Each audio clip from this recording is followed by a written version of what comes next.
बच्चों vector product exercise 10.4 question number first. Question number first क्या कह रहा है बच्चों कि अगर a दिया हुआ है vector a is equal to जो दिया हुआ है तो कितना दिया है i cap minus 7j cap और क्या दिया है बच्चों प्लस 7k कैप, ठीक है। और वेक्टर b दिया हुआ है, कितना दिया बच्चों 3i cap minus 2j cap plus 2k cap. ये आपका दिया क्वेश्चन फर्स्ट। कह रहा है कि आप फाइंड करिए magnitude of a cross b। Vector a cross b का क्या करना है, मैग्नीट्यूड फाइंड करना है, ठीक है। तो जब हम a क्रॉस b निकालेंगे बच्चों तो क्या होगा, इसको हमें क्या करना होगा, डिटरमिनेंट के फॉर्म में लिखना होगा। क्या करना होगा, डिटरमिनेंट के फॉर्म में लिखेंगे, जो पहले हमें बता चुका हूं पहले आप लोगों को। तो ये लिखा जाएगा i j और क्या लिखोगे k, यहां लिख दिया। उसके बाद हमें इसके कंपोनेंट लिखने होते हैं। कंपोनेंट क्या है, यहां से 1, यहाँ पे -7 और यहाँ पे क्या हो जाएगा 7, 3 और -2 और क्या हो जाएगा 2। आप डिटरमिनेंट सॉल्व करना जानते हो, आप a क्रॉस b सॉल्व करके मुझे बताइए क्या है, बताइए बच्चों।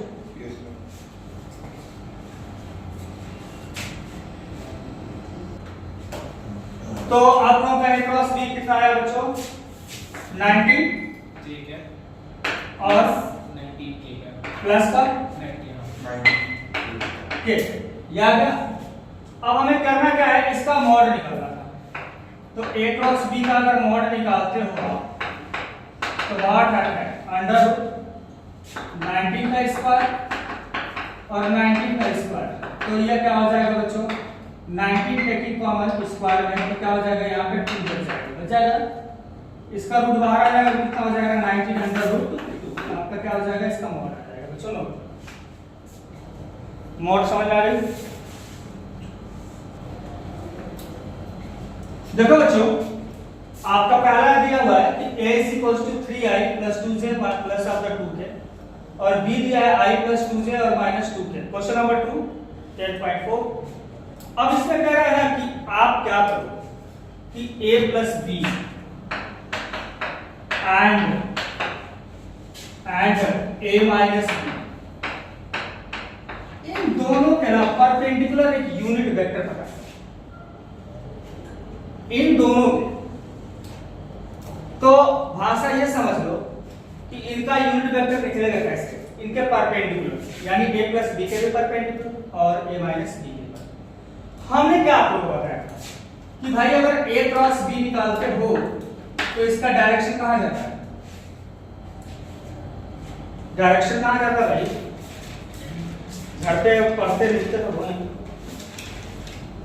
Direction of a and b are the both are the क्या होगा, डायरेक्शन जो a क्रॉस b का होगा वो a के भी परपेंडिकुलर होता है और b के भी परपेंडिकुलर होता है। समझ आई। तो मतलब ये दोनों वेक्टर के परपेंडिकुलर होगा। बात समझ आई। हमें क्वेश्चन क्या पूछा है, कह रहा है कि भाई a प्लस b जो है और a माइनस b इन दोनों का हमें क्या करना है, परपेंडिकुलर वेक्टर पता करना है। तो ऑब्वियस सी बात है कि हम इन दोनों का क्या करना पड़ेगा, क्रॉस प्रोडक्ट निकालना पड़ेगा, तभी तो इसका डायरेक्शन परपेंडिकुलर होगा। और जो वेक्टर इसके परपेंडिकुलर मिल जाएगा तो हम उसका यूनिट वेक्टर निकालना आसान हो जाएगा हमारे लिए। तो सबसे पहला काम क्या करेंगे बच्चों कि हमारे को a प्लस b निकाल लेते हैं। वेक्टर a प्लस b पता कर लो भाई, क्या होगा 3 1 4 2 2 4 और ये हो जाएगा 0। बात समझ आ रही है। अब हम जरा सा a माइनस b निकाल लेते हैं। तो यहां से साइन माइनस कर दो भाई, माइनस और ये माइनस और ये क्या हो जाएगा प्लस। तो यहां से अगर सब्ट्रैक्ट करते हो तो यहां पे क्या आ जाएगा 2i, यहां पे हो जाएगा 0 और यहां पे क्या हो जाएगा बच्चों मेरे 2 2 4 यानी क्या हो जाएगा 4k कैप।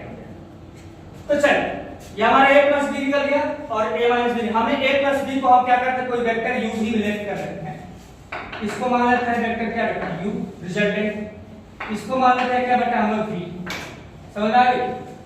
तो अगर हम कहें कि u क्रॉस v निकालना, तो u क्रॉस v क्या हो जाएगा i j और क्या हो जाएगा बच्चों मेरे k। i का कंपोनेंट अगर देखा जाए, यहाँ पे ये रिजल्ट निकला है ना a प्लस b का, तो a प्लस b का रिजल्ट क्या निकलेगा 4 4 0 4 4 0। v का रिजल्ट क्या निकला 2 0 4, तो 2 0 4 है, ठीक है ना। तो u क्रॉस v हमें पता करके आप बताइए u क्रॉस v आपका जो निकला वो है।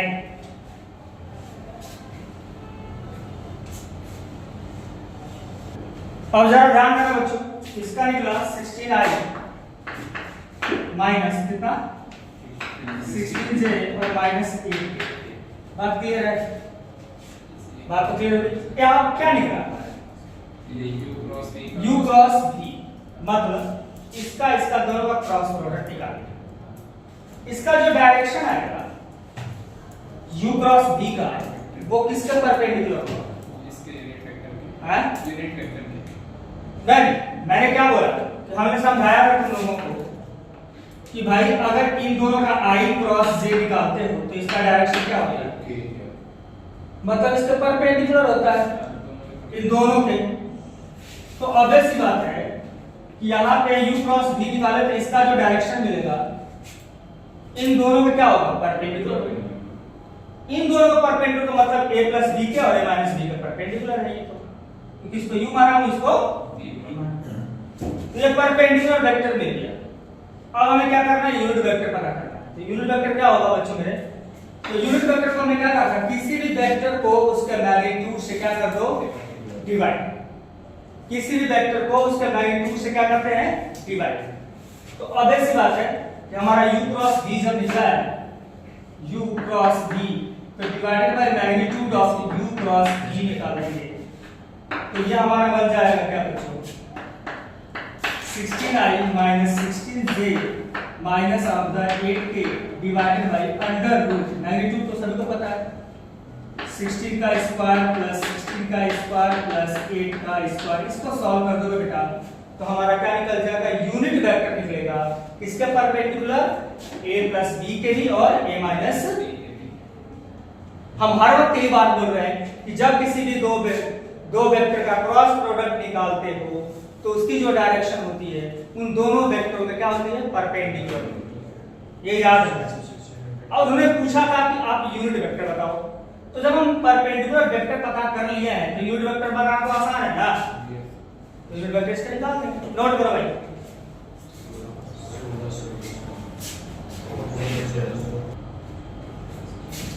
देखो बच्चों, इसका कैलकुलेशंस आपको क्या करना है? देखो कैलकुलेट कितना आसान होता है। मैं कह रहा हूं जब रूट में है, देखो यहां से 8 का स्क्वायर कॉमन, 8 का स्क्वायर कॉमन करोगे तो क्या बच गया? 2 2 का स्क्वायर, यहां पे क्या बच गया?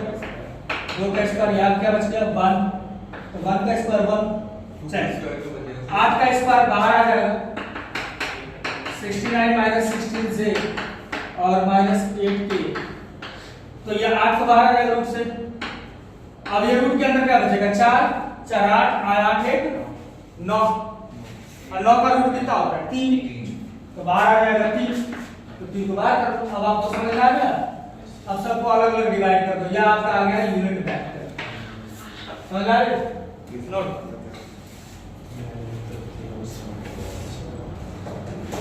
क्वेश्चन नंबर 3, 10.4 क्वेश्चन नंबर 3 कह रहा है कि अ यूनिट वेक्टर A क्या है भाई? यूनिट वेक्टर A, एक यूनिट वेक्टर A यानी कि magnitude of the unit vector A is 1। Question number 4 sorry third है कि unit vector A is equals to, अगर कह रहा है कि unit vector A makes angle with pi by 3, जो पाई बाय 3 है वो I के साथ बना रहा है with the I, pi by 4 with the J, pi by 4 with the J, and theta is the with the K, theta with the K, ये बना रहा है। तो अगर हम वेक्टर लिखना चाहें तो हम इसको जानते हैं डायरेक्शन एंगल दिया हुआ है और हमें जानते हो कि यूनिट वेक्टर दिया हुआ है ना। तो चलिए, तो अब हम इसको क्या करते हैं बच्चों, सबसे पहले हम इसको क्या करेंगे, इसको वैल्यूज निकालेंगे डायरेक्शन कोसाइन के टर्म में निकाल दें। तो चलिए, क्योंकि यहाँ पे डायरेक्शन कोसाइन के टर्म में उसका मैग्नीट्यूड क्या होता है, 1 होता है, क्योंकि यूनिट वेक्टर का रिजल्टेंट क्या होता है, 1 होता है। समझ रहे हो आप लोग? अच्छा, तो हम वेक्टर a अगर निकालना चाहें तो क्या करेंगे, cos π/3 ऑफ i के, समझ में आती है नहीं भाई, i के साथ वो अल्फा और i cos अल्फा, फिर उसके बाद क्या हो जाएगा बच्चों, π/4 क्या हो जाएगा, π/4 cos π/4 ऑफ z और cos theta of the k। भाई किस कोई भी यूनिट वेक्टर होता है ना, वो डायरेक्शन कोसाइन के टर्म में होता है, ये सभी को पता होना चाहिए। हमने कहा था, शुरुआत नहीं बोला था कि जब आप डायरेक्शन कोसाइन निकालने की कोशिश करते हो तो क्या करते हो, मैग्नीट्यूड वेक्टर का मैग्नीट्यूड से डिवाइड करते हो तो यूनिट वेक्टर निकल जाता है, और यूनिट वेक्टर के कंपोनेंट को ही क्या कहते हैं हम लोग, डायरेक्शन कोसाइन कहते हैं। इसका मतलब ये वेक्टर यूनिट वेक्टर है तो इसके जो कंपोनेंट होने हैं वो डायरेक्शन कोसाइन यानी cos लगेगा इसके साथ। समझ आई? डायरेक्शन कोसाइन भी रखते हैं, बात समझ आ रही है? क्योंकि यूनिट वेक्टर के कंपोनेंट को ही बेटा हम लोग क्या बोलते हैं, डायरेक्शन कोसाइन बोलते हैं, याद है ना। तो यूनिट वेक्टर के कंपोनेंट ये डायरेक्शन कोसाइन के टर्म में हो। अब आई, अब उन्होंने कहा देखिए, तो वेक्टर a cos π/3 का मतलब cos 60 डिग्री, cos 60 डिग्री की वैल्यू कितनी होती है बेटा, 1/2, 1/2। तो यह हो जाएगा 1/2 i के, cos π/4 की वैल्यू 1/√2z है ना, और यहाँ पर cos थीटा ही रहेगा, कोई प्रॉब्लम नहीं है। आपको ये पता है कि यहाँ रिजल्ट हमने कहा था कि अगर मैं यूनिट वेक्टर दिया है तो इसका मैग्नीट्यूड क्या होना चाहिए, 1 होना चाहिए, क्या होना चाहिए, 1 होना चाहिए। तो यहाँ पर इसका मैग्नीट्यूड अगर 1 होगा तो इसका मैग्नीट्यूड निकाल सकते हैं, वेक्टर a का मैग्नीट्यूड क्या होगा भाई, √1/2 का स्क्वायर 1/√2 का स्क्वायर, और cos थीटा का क्या करते हैं, स्क्वायर। तो what you get, magnitude a की वैल्यू क्या है, 1 है, और यहां पे अगर सॉल्व करते हैं आप तो क्या हो जाएगा, 1/4 plus 1/2 cos square theta, squaring both sides कर देते हैं, तो 1 इज इक्वल्स टू क्या हो जाएगा, 1/4 1/2 प्लस cos स्क्वायर थीटा। इसको सॉल्व कर लेंगे तो कितना हो जाएगा भाई, 1 4। इसको सॉल्व करेंगे तो एलसीएम तो 4 हो गया, क्या होगा, 1 + 2 is equals to cos square theta. चलिए इसको सॉल्व कर लेते हैं, 1 - 3/4 cos square theta, obviously 4 minus कर दोगे, 4 माइनस करोगे क्या हो जाएगा, 1, यहाँ तो 4 - 3 1 आ जाएगा, तो 1/cos square theta, then cos theta की वैल्यू एंड 1/2। अब ये प्लस और माइनस दोनों में तो रूट है ना, तो प्लस माइनस दोनों में। अब इन्होंने ये नहीं कहा है कि वो वेक्टर कैसा है, तो थीटा हमारा क्या है, प्लस, और यहाँ पे थीटा की वैल्यू है, तो cos कितने डिग्री पे है, 60 पे होता है ना cos 60 पे क्या होता है, 1/2, तो cos theta is equal to क्या होगा, cos π/3, देन थीटा की वैल्यू क्या हो जाएगी, π/3, और दूसरा नेगेटिव कब होगा, सेकंड क्वाड्रेंट, तो इसको लिखेंगे cos theta is equal to cos π - π/3, that becomes cos theta is equal to cos कितना हो जाएगा, 2π/3। रिजल्ट थीटा की वैल्यू क्या हो जाएगी बच्चों, 2π/3। तो आपका ये था आपका क्वेश्चन बेटा, क्वेश्चन नंबर 3 10.4 का। आगे समझ आप लोगों को,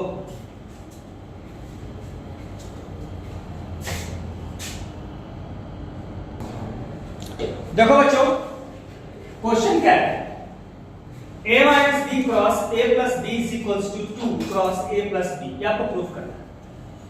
मैं प्रूफ करते समय ये बताऊंगा बेटा कि इस चीजों में क्रॉस प्रोडक्ट में बड़ा ध्यान से करना होता है, क्रॉस क्रॉस से नहीं करेंगे, उल्टा सीधा मत कर देना, जैसा डिस्ट्रीब्यूट होगा वैसे डिस्ट्रीब्यूट करना है, इसको डिस्ट्रीब्यूशन आराम से करना होगा। अगर आपको थोड़ा सा अगर इधर उधर करोगे तो फिर कहानी खराब होगी, ठीक है। चलिए हम दिखाते हैं कैसे करना है। सबसे पहले लेफ्ट हैंड साइड लोगे, लेफ्ट हैंड साइड लेने के बाद हमने एलएचएस ले लिया। अब इसको क्या करना है, इसको इससे साथ क्रॉस करो तो क्या होगा a क्रॉस b, इसका इसके साथ जाओ, प्लस साइन प्लस है तो प्लस लिखो, और जो पहले है उसी को पहले लिखना है। हमने बताया था कि डायरेक्शन जहां बदलोगे है क्रॉस प्रोडक्ट का मतलब ही बदल जाता है। ध्यान रखना, क्रॉस प्रोडक्ट और डॉट प्रोडक्ट में यही फर्क है, दोनों को बराबर नहीं कर सकते, चीजों को ध्यान रखिए। चल अब यहां माइनस वाला करते हैं बच्चों जरा सा, तो माइनस कितना हो जाएगा b क्रॉस, और यही करेंगे तो माइनस कितना हो जाएगा बच्चों b क्रॉस, ये आपका लेफ्ट हैंड साइड है, समझ आई। और हमने कहा था कि जब दोनों सेम वेक्टर हों, जब दोनों सेम वेक्टर होगा तो आपको याद होगा कि हमने दोनों सेम वेक्टर के लिए बताया था कि जब दोनों अगर पैरेलल वेक्टर या कोलिनियर वेक्टर होंगे तो वहां पे जो एंगल बनेगा वो क्या हो जाएगा 0, वहां पे एंगल क्या होगा 0, तो sin 0 क्या हो जाएगा 0, तो a क्रॉस a कितना होगा 0। जैसा हमने i क्रॉस i पढ़ाया था भाई, वहीं पर समझा दिया था कि i क्रॉस i की जगह पर अगर a क्रॉस a हो, b क्रॉस b हो, c क्रॉस c हो, अगर सेम वेक्टर का क्रॉस प्रोडक्ट निकालते हो तो रिजल्ट क्या होगा 0, बिकॉज़ ऑफ यहां पे sin 0 0, तो ये रिजल्ट क्या हो गया 0। समझ में आ गया आप लोगों को। प्लस यहां पे a क्रॉस b है तो यहां है आगे थोड़े मान है माइनस b क्रॉस a, तो ये भी रिजल्ट तो 0 होगा, तो ये भी 0, बचा का ये वाला पार्ट। और हमने बताया था बच्चों कि a क्रॉस b जो होता है वो माइनस ऑफ द कितना होता है b cross minus of b cross. तो अगर ये b क्रॉस a है तो हम इसको क्या लिख सकते हैं, minus of a cross b लिख सकते हैं। तो यहां पे a cross b minus of क्या लिखेंगे बच्चों a क्रॉस b। हाँ या ना, समझ आता है भैया, समझ आता है कि रूल से अकॉर्डिंग मैंने समझाया नहीं था, पहले लेक्चर में समझा दिया था चीजों को। तो अब ये दोनों माइनस माइनस क्या हो जाएंगे प्लस, तो क्या हो जाएगा a cross b plus of the a cross b। अब मेरे बच्चों a क्रॉस b दोनों जुड़ जाएगा ना, तो दोनों जुड़ जाएगा तो 2 ऑफ द कितना हो जाएगा a क्रॉस b, आपका ये आंसर हो जाएगा नोट।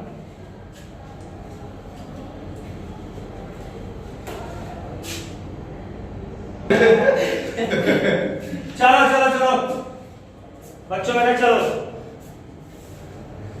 आगे चले,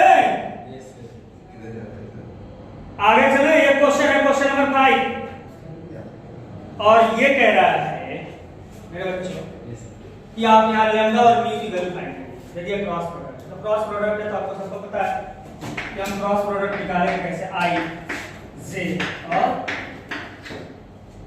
यहां पे हो जाएगा 2 6 27 और क्या हो जाएगा 1 लैम्डा और क्या हो जाएगा न्यू कि म्यू जो भी है म्यू और ये जी। कोई प्रॉब्लम, जरा से इसको हम सॉल्व करते हैं भाई। कैसे सॉल्व करेंगे देखिए, i बाय वेक्टर्स और सॉरी डिटरमिनेंट सॉल्व करने आता है ना, i का मतलब 6 न्यू माइनस 27 लैम्डा है ना, 6 न्यू माइनस 27 लैम्डा माइनस बोलो भाई जे, भाई ये तो साइन माइनस में आ गया ना, प्लस में तो हो गया ना, ये होता है ना, करना मत कर देना भाई।